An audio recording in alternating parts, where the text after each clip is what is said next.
para a segunda parte da nossa aula 3. Vamos falar de avaliação, né?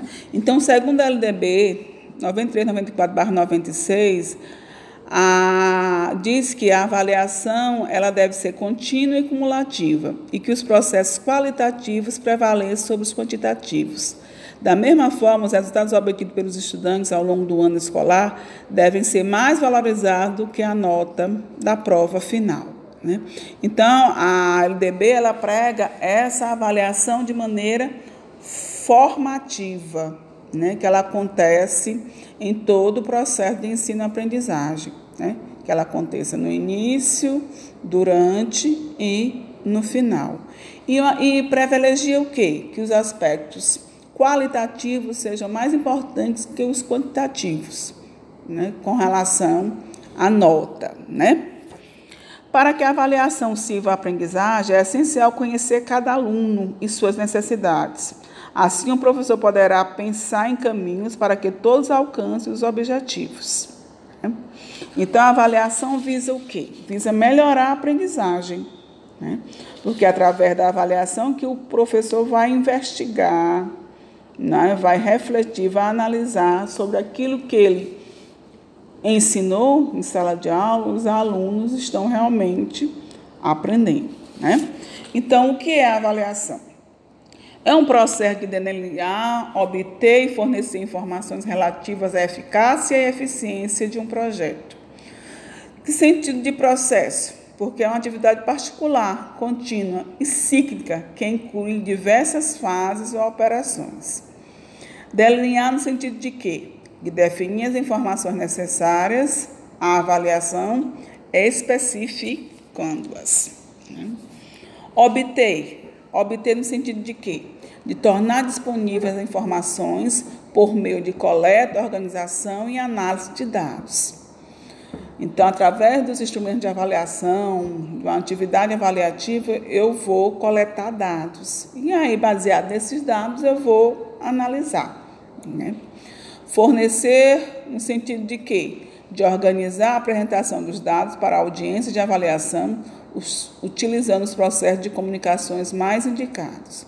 E com essas informações de dados, né, eu vou descrever, eu vou interpretar sobre esses projetos, né? Então, o feedback é o retorno, né, daquilo que foi trabalhado durante uma aula, durante o semestre, durante um bimestre, durante um ano letivo. Quais são as funções da avaliação? Nós temos aí 3 funções. A função diagnóstico, né, diagnosticar, que acontece bem no início, né? Com esse diagnóstico, eu vou fazer o quê?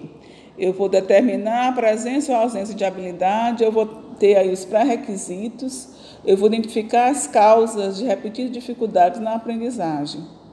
Eu vou observar comportamentos cognitivos, afetivos e psicomotor, né? E essa função aí, diagnóstica, ela acontece geralmente no início do semestre, no início do ano letivo, no início do curso, né? Durante o ensino, quando o aluno evidencia incapacidade em seu desempenho escolar. Então, o aluno, quando ele vai cursar uma série, quando ele vai para a escola, ele já possui alguns conhecimentos prévios. Então, ao professor iniciar uma aula, ele precisa saber o que é que o aluno já sabe. E a partir do que é que o aluno já sabe, ele vai dar continuidade. E como é que ele faz isso? Ele faz esse diagnóstico. Ele pode utilizar pré-testes, ele pode fazer teste padronizado de rendimento, ele pode fazer um teste diagnóstico, nós chamamos também o teste de sondagem, uma ficha de observação, né? Ou elaborar um próprio instrumento feito pelo professor. Outra função da avaliação é de controle, né? De controlar, né? Ela informa o professor e o aluno sobre o rendimento da aprendizagem durante o desenvolvimento das atividades escolares. Ela localiza deficiências na organização do ensino, de modo a possibilitar reformulações no mesmo e a aplicação de técnicas de recuperação dos alunos. Então, essa função de controle ela vai acontecer aonde? Durante a aula, durante o curso, durante o ano. Eu vou monitorando, eu vou avaliando, né? E aí, o que é que eu posso trazer dessa função controle? Que comportamentos? Também comportamentos cognitivos, afetivos e psicomotor. Ela acontece aonde? Durante o ensino, E quais instrumentos eu posso utilizar nessa avaliação de controle, né? Instrumentos especificadamente planejados de acordo com os objetivos propostos, né? Então, ao elaborar meu planejamento, eu tenho uma meta, eu tenho um objetivo. E para me atingir esses objetivos, eu vou fazendo as intervenções, eu vou fazendo as avaliações. E aí eu vou utilizando alguns instrumentos avaliativos para me dar esse retorno, esse feedback. E, por último, a função de classificação, que é uma das mais famosas, né? Que a avaliação ela é vista como classificatória. Classifica os alunos ao fim de um semestre, ano ou curso, segundo níveis de aproveitamento, né? E aí vem a questão da nota, de passar de ano, de avançar, passar adiante. Quais são os comportamentos que eu observo? Geralmente comportamentos cognitivos, às vezes comportamentos psicomotor e, ocasionalmente, comportamento afetivo. Ela acontece sempre que no final do ano, no final do curso, no final do semestre, né? E é feito como? Que instrumentos eu utilizo? Exame, prova final ou teste, né? Então, a gente viu aí que as funções da avaliação são 3. A função diagnóstica, a função de controle e a função de classificação. Não utilizar só uma função, mas ir fazendo, né, a avaliação diagnóstica, a avaliação, né, formativa, que é durante todo o processo, e a avaliação somativa, que acontece no final, né? Momentos da avaliação, né? Para que se fazer essa avaliação no início? No início da aula, no início do curso, no início do semestre? Para conhecer e identificar os conhecimentos, os valores, as atitudes prévias dos alunos. É o diagnóstico, né? E o que eu faço com essa avaliação inicial, né?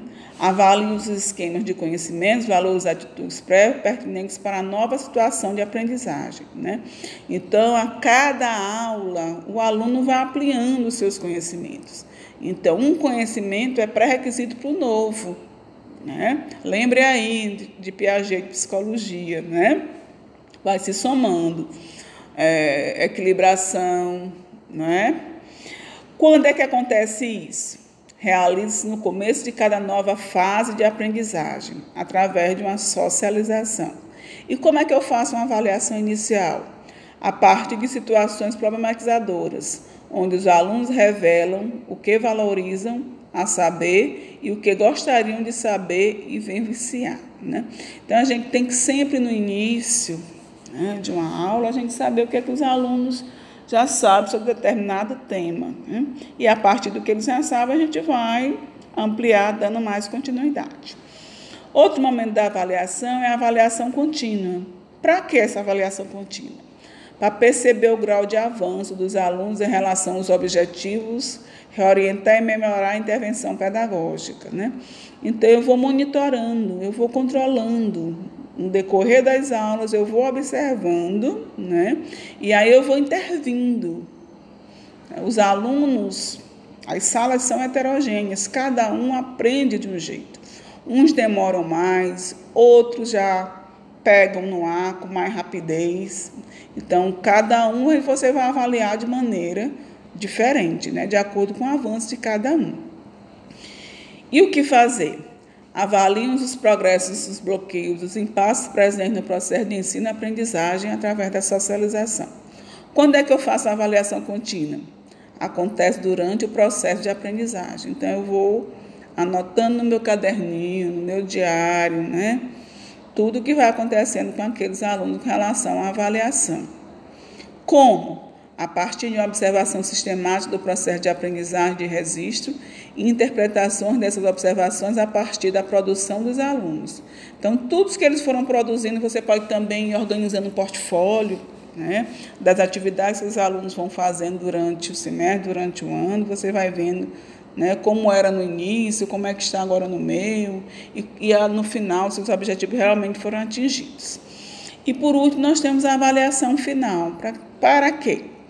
Para identificar os resultados finais do processo de aprendizagem e socialização, levantar os objetivos para as novas aprendizagens. E o que fazer? Avaliam-se os graus de aprendizagem alcançados a partir de objetivos e conteúdos listados. Quando acontece? Realiza-se ao final de uma fase de aprendizagem, né? Então, a avaliação final acontece geralmente no final de uma atividade ou no final de uma aula. Como? Através da observação, registro, interpretação da produção dos alunos, em que utiliza os conteúdos aprendidos e vivenciados. Ou você também pode fazer uma autoavaliação, né? Situações e instrumentos de avaliação. Aqui nós vamos dar alguns modelos, algumas dicas, alguns instrumentos, algumas situações. Primeiro, observação sistemática do processo de aprendizagem do aluno com registro correspondente.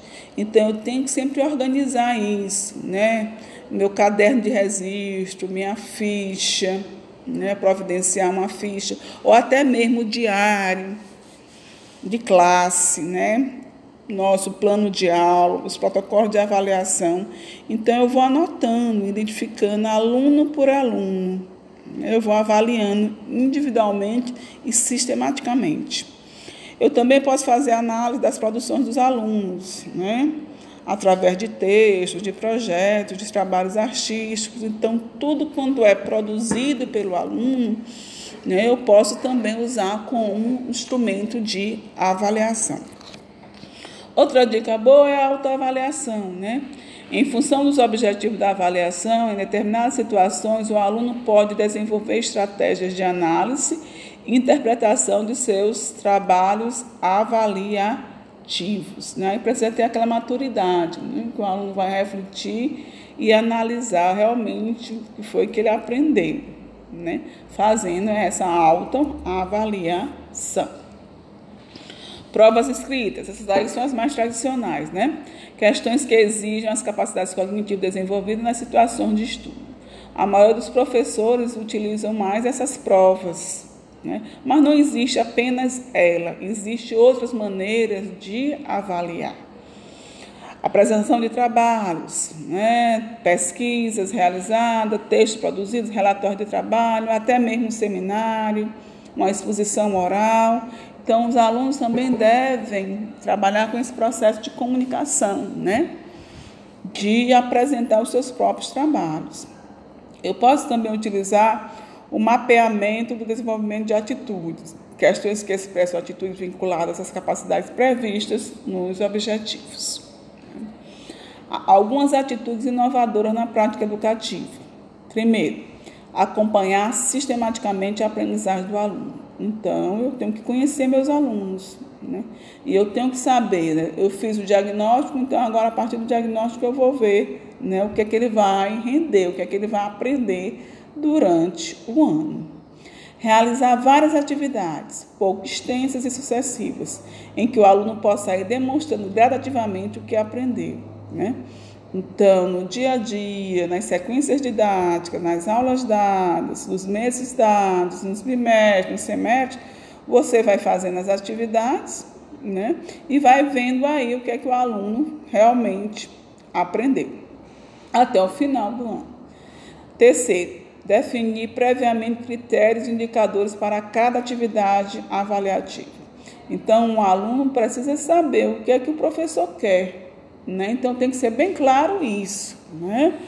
Numa atividade, quais são os critérios que você irá avaliar aquela nota, aquele trabalho?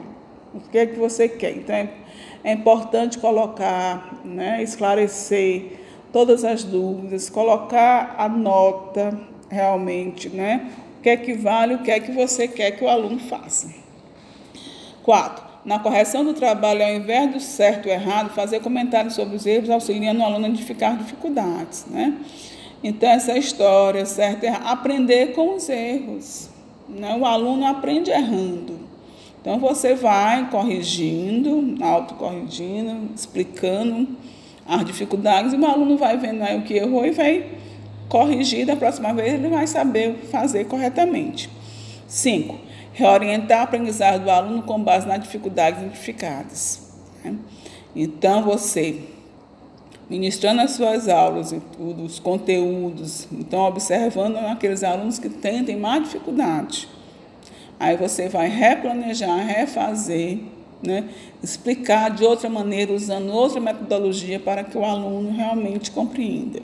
6. Substituir o registro das notas de forma coletiva por relatórios individuais, onde são feitas as anotações dos progressos e as dificuldades do aluno em cada situação da avaliação, né? Então, em algumas escolas nós temos o conselho de classe, né? A coordenação ela auxilia isso, né? Que decide conversar com os outros colegas de outras áreas para saber como é que os alunos estão nas suas disciplinas, se é só em ciência da natureza, né? Então é importante ir anotando isso, né? E relatando isso através dos relatórios, né? Então, para você ter mais informação, acesse esse link no EducaCapes.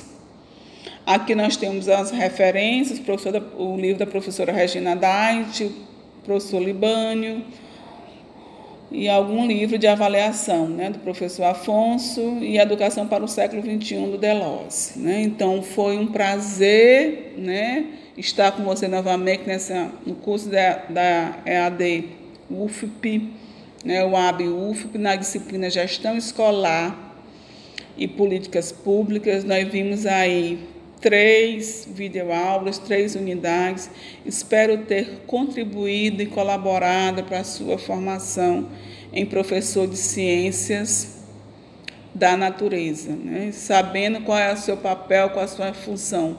Mesmo que você não queira ser, né, no futuro um gestor, mas é importante que todos participem, né, de maneira grandiosa no processo de ensino-aprendizagem em suas escolas, né?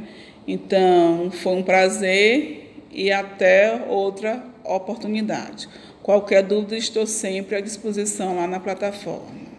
Tchau!